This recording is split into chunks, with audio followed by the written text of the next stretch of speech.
Þessi leiðrétting sem að ríkisstjórnin að beita sér fyrir núna gengur út á það að leiðrétta verðbætur fasteigna veðlána á árunum 2008 og 2009 þannig að ríkissjóður ætlar að taka að sér af greiða ákveðin hlutalánuna. Segjum það að þú skuldir 20 milljón króna lán í dag, þú farið útreiknaðar leiðréttingu upp á 2 milljónir, þá mun sá hluti sem að þú heldur áfram að borga af lækka niður í 18 milljónir. Ríkið ætlar að greiða þessar 2 milljónir á næstu 4 árum og þar sem að þú ert að fá leiðréttingu upp á cirka 10%, þá ætti greiðslubyrði þín að lækka samsvarandi eða 10%. Það sjálfsagt fyrir alla sem að skulduðu verðtryggð lán á árunum 2008 og 2009 að sækja leiðréttinguna vegna þess að það kostar ekki neitt og þá kemur bara ljós hver leiðréttingi verður. Þeir sem eiga rétt á þessar leiðréttingu eru allir þeir sem skulduðu verðtryggð fasteignalán á árunum 2008 og 2009 og þeir sem að ætla sér að sækja geta farið inn á vef ríkisskattstjóra leiðrétting.is, slegið inn sinni kennitölu og þá munu þau lán sem voru rétt talin fram í 5,2 birtast í umsókninni. Ef lán kemur ekki fram í umsókninni, þá er það vegna þess að það hefur ekki verið sett í reit 5,2 á skattframtali. Það getur verið í reit 5,5 og þá getur þú óskað eftir lagfæring á því með því að senda ríkisskattstjóra póst og óskað eftir flutningi. Umsóknari eru komnar í gang og það er umsóknarfrestur til 1. september næstkomandi.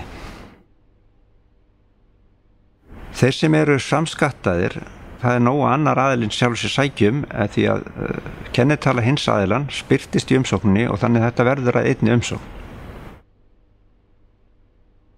Allar áður fengnar opinberar leiðréttingar munu koma til skerðingar á þeirri leiðréttingu sem verður reiknuð út núna og þetta eru svo sem 110% leið, sértæk skuldaaðlögun sérstaka vaxtabætur.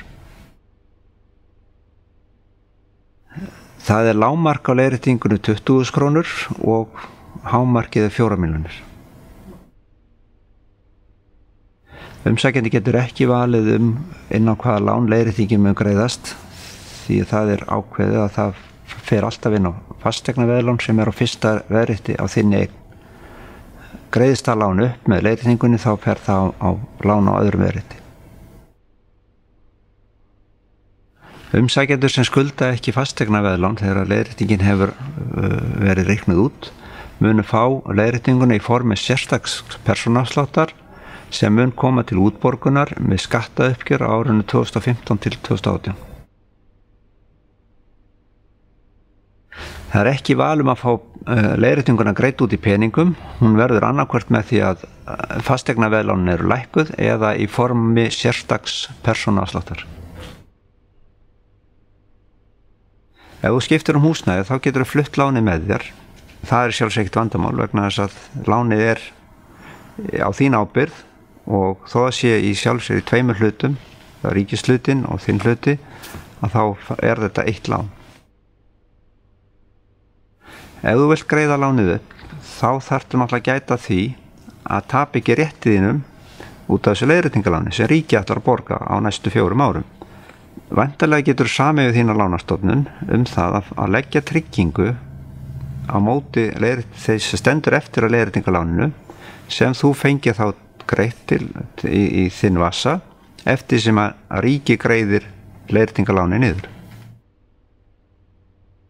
Ef hjúskaparstaða fólks hefur breyst frá árinu 2008-2009 þá sækir hver aðili sem einstaklingur og sá réttur sem myndaðist, hann skiptist jafnt á milli aðila.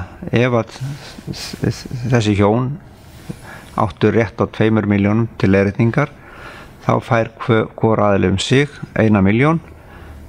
Sá sem að skulda lán í dag, hann fær það til lækkunar á sínu láni.